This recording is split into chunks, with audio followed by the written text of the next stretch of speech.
Hi, I'm George Crump, Lead Analyst with Storage Switzerland. Thank you for joining us today. Software-defined storage. What is it? Should you be using it? How can you use it? That's what we're going to be talking about today. To join me in the conversation, I've asked Tim Sheets, he's the Vice President of Corporate Marketing at FalconStor, to join us on the video today. Tim, thanks for joining us. Thanks for having me. Tim, before we jump into this, give us a quick little background on FalconStor, who you guys are and what you do. Great. So we're actually celebrating our 15th birthday this year. Pretty excited about that. A lot of people know us as the inventors of software-based VTL, and the first to market with software-based snapshots. Okay. So we've been in the data protection market for a number of years, and we're looking to expand that a lot more. Okay, great. So let's talk a little bit about software-defined storage, right? If you look at a basic storage system before we software define it, what happens is we have what I describe as software intelligence running down here on the actual storage controller, right? And the problem with that, of course, is that now is locked right into that system, right? Absolutely. I mean, I can't, if I want another storage system, I got to buy another set of software intelligence and another set of software intelligence and so on. A lot of silos. Exactly. So what the whole concept behind software-defined storage is kind of interesting is we want to take that intelligence and move it somewhere else. Now, we can argue about where we want to move it, but for me, software-defined storage is just that simple abstraction. Right. You know, I generally agree with you. There's a lot of capabilities that get built into the hardware itself. There's a lot of software out there, but oftentimes they rely on that underlying hardware. Right. And if you can abstract that capability into an independent layer, right, and now drive those storage capabilities regardless of what the underlying infrastructure is, that's where we see a lot of value and a lot of opportunity in the marketplace. Yeah, exactly. And so then once we do that, that means now I can mix different players in down here for different purposes. I might have an all-flash system, for example, or a capacity system or something like that. That's right. You know, a key challenge is how do you merge new technology into maybe a legacy environment? You know, we call that, how do you modernize a legacy environment without having to rip and replace? Exactly. You know, for example, you know, if you have one of these new flash guys that come in and they're going into an existing, you know, large, where they've got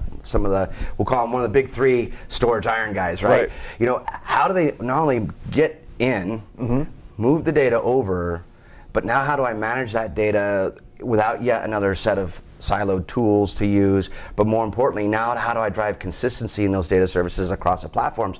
Because as we all know, not all storage is created equal, right? Right. Yeah. And well, and the other challenge there, I think that, you know, key point you touched on right at the beginning is just getting data there to the first point. Yes. Is kind of a challenge, right? It seems ironic to me that you install an all-flash array and probably the most efficient way to get that initial data load on it is to recover from tape.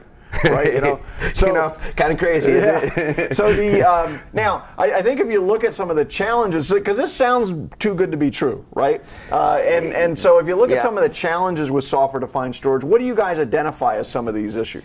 Well, you know, I hit on that one, right? How do you for example, merging that new technology into an existing environment? You know, how do I modernize?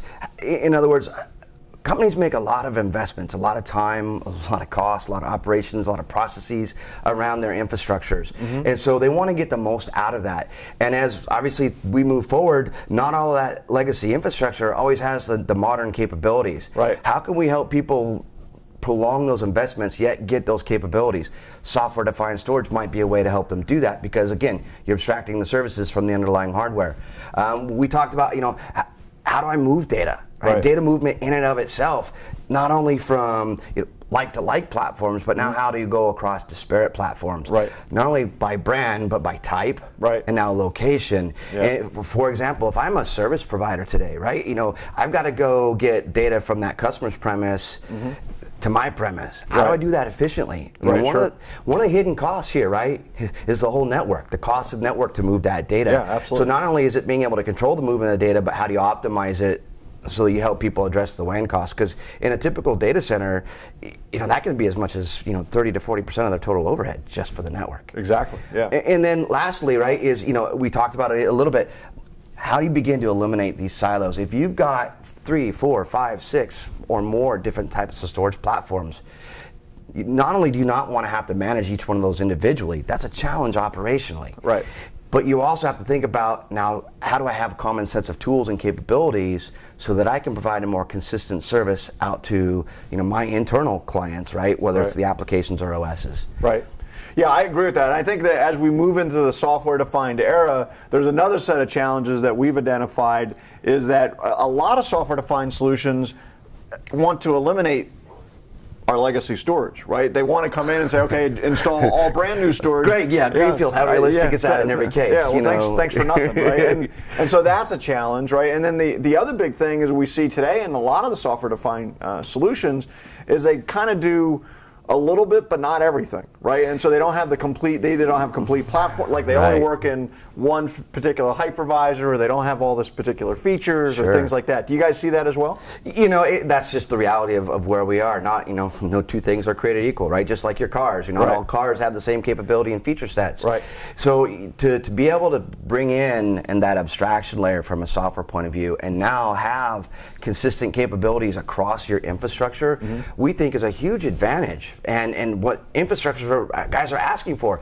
You hit a key thing. You know, how many true greenfield opportunities are there today? Right. Not Almost a zero, lot, right? And if it is, it's typically more of an application deployment, not a data center. Right. And so, again, by having to go greenfield, dedicated hardware, additional costs, you're not getting you're leveraging the investments you have, right? So it's not a good economic model, and that's one of the things that we think that software-defined storage really helps with, is not only is it normalized from an operations perspective, but now you drive significant efficiencies from a cost perspective. Okay. Well, and I know you guys have just recently brought out a product called FreeStore that really addresses some of these issues. Can you talk to it a little bit? Absolutely. So, you know, we've been known for 4 things. You know, being able to migrate data, continuity, protection recovery with snapshots and orchestrated recovery, right? And then optimizing existing backup and deduplication. Okay.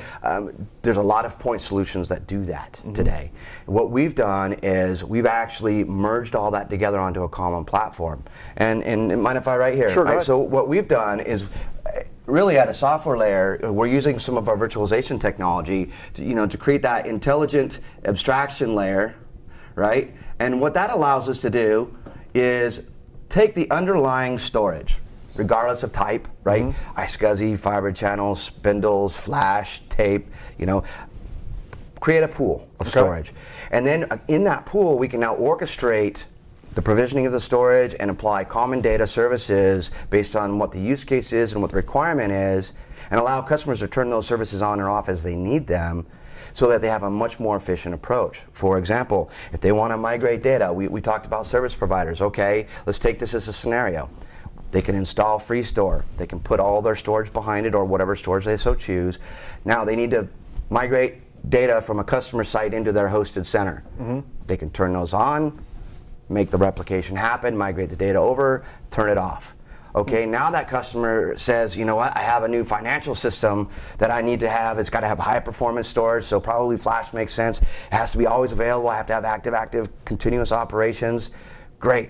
Now they can turn on our active clustering, continuous operations, provision that out to that application for that customer. Notice you know, they want to use flash storage. Well, they've already moved it in. Now they can begin, you can see, they can start to right-size the storage type and investment based on the business requirements, not what they're handcuffed to do. Right, so they could internally migrate as well. They could move from hard disk storage to flash storage. They could, exactly right, you know, or site to site, you know, or platform to platform. Again, we've had software-based snapshots for years. So now customer says, hey, maybe I don't have continuous operations, but I still need to protect some of my other applications.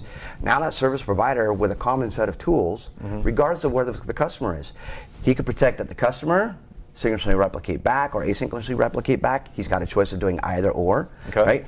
He can go snapshot it locally for the customer, replicate it back to his data center, and then use our tape out capability and take that and put it out to tape for archive.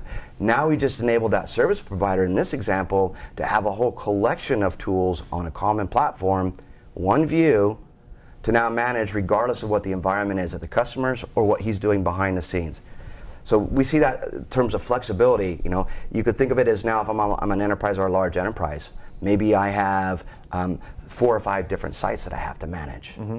Well, the way that we've architected FreeStore, we've extracted everything from the storage layer, right? We can put either physically, you know, a gateway at a local site, replicate back to a main data center. So, for example, a robo scenario and a data center scenario, he's got common capabilities across both sites through one pane of glass. Yep. I can see all the underlying storage.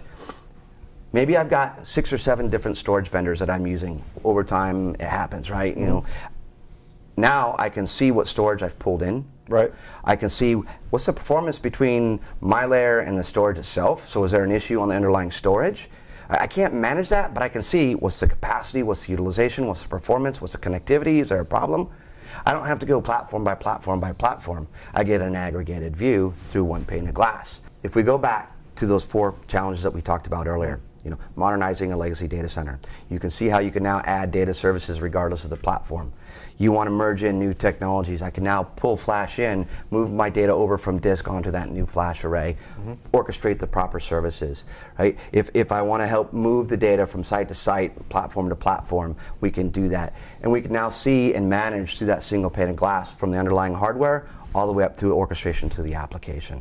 Okay, so it allows me to leverage existing hardware, migrate in or functionally migrate in new hardware, gives me data protection, and gives me a single pane of glass to manage everything. Absolutely, right? You know, so if you think about the ilities, right? You know, the great marketing pieces, right? But it gives customers the ability to have agility, right? They can move things around as they need it. They've got the ability to, you know, improve in efficiency, right? Reduce cost, both from an operations perspective as well as an investment perspective. Okay. Well, Tim, thanks for joining us today. George, thanks for having me. You know, I think it's an exciting time in our industry. It's going to be interesting to see where software-defined really goes, but it's clearly, I think, a path forward. Well, and as Tim said, you know, software-defined storage is a key thing that people are going to be looking at over the next 6 months to 18 months.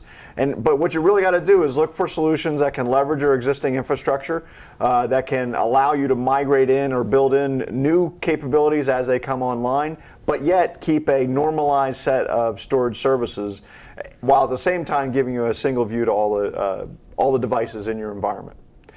For Tim Sheets, I'm George Crump, Lead Analyst with Storage Switzerland. Thanks for joining us.